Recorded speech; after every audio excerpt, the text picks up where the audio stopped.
Kamusta mga ka-hunter? Sa video na ito tatalakayin natin ang unang bahagi ng Dark Continent. At kung gusto nyo pa ng mga gantong klaseng videos, make sure na nakasubscribe ka na at na-hit mo na ang notification bell para hindi mo ma-miss ang mga future upload natin.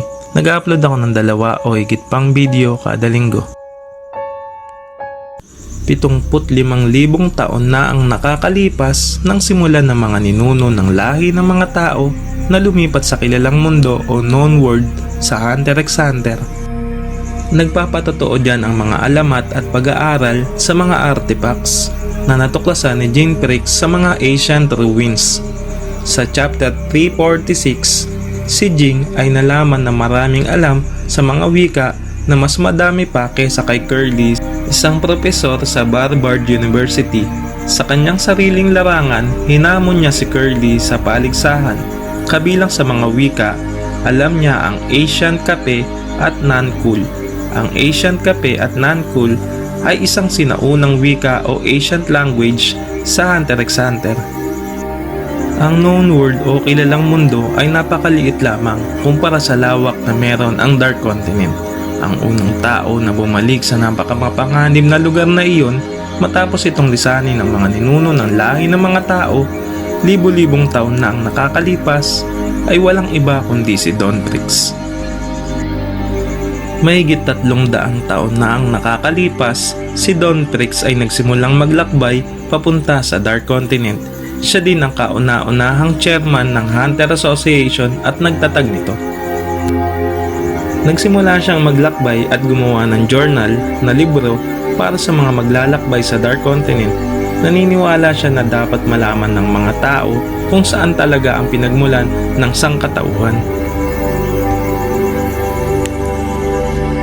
Siya ay unang lumapag malayo sa timog silangan na baybayin ng Lake Mobius. Dito niya unang nasaksiyan ang mga mas kakaiba at pambihirang nilalang malayo sa kilalang mundo. At mas madali din siyang nakasabay sa mas malupit na patakaran ng kapaligiran dito. Karamihan sa mababangis na hayop ay kanyang napapaamo. Likas kay Don Prix ang makapagpaamo ng isang nilalang kahit na ito ay napakabangis at ngayon niya lamang nakita. Ang talino, lakas at abilidad din niya ay hindi pa alam. Ngunit sa kanyang panahon, siya ay binansag ang pinakamatagumpay na maninila o isang tunay na hunter. Sa pagharap niya sa isa sa mga 5 banta, una niyang nakita ang Hellbell. Dito niya naimapa at naisulat ang katangian, panganib at resources na meron sa pugad ng Hellbell. Sinasabing kapag natuklaw ka ng Hellbell, ang biktima na natuklaw ay lubhang magiging agresibo. Maaaring magresulta sa pagiging isang homicidal na damdamin.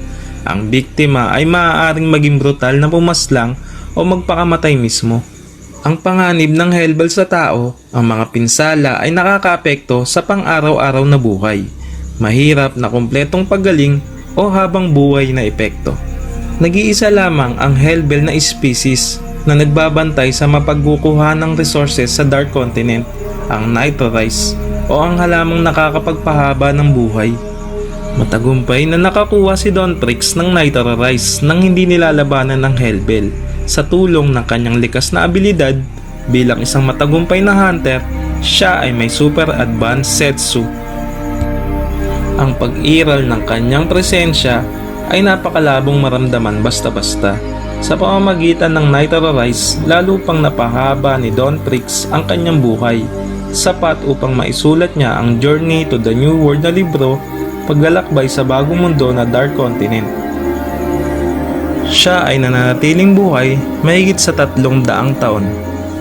At dyan na muna natin puputulin ang part 1 episode ng Dark Continent.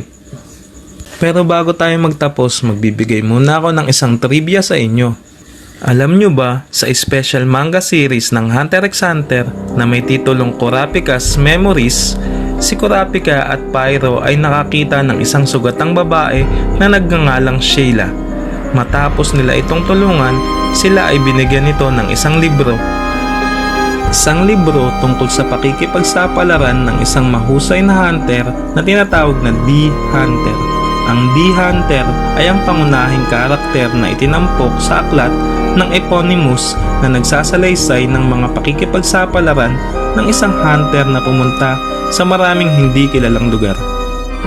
Inihayag na ang kagustuhan ni Kurapika na lumabas sa kanilang tribo upang maging isang hunter ay binigyang inspirasyon ng D-Hunter na nais galugarin ang labas na mundo. Ang D-Hunter ay si Dontrix at ang libro ay silangang bahagi ng Journey to the New World.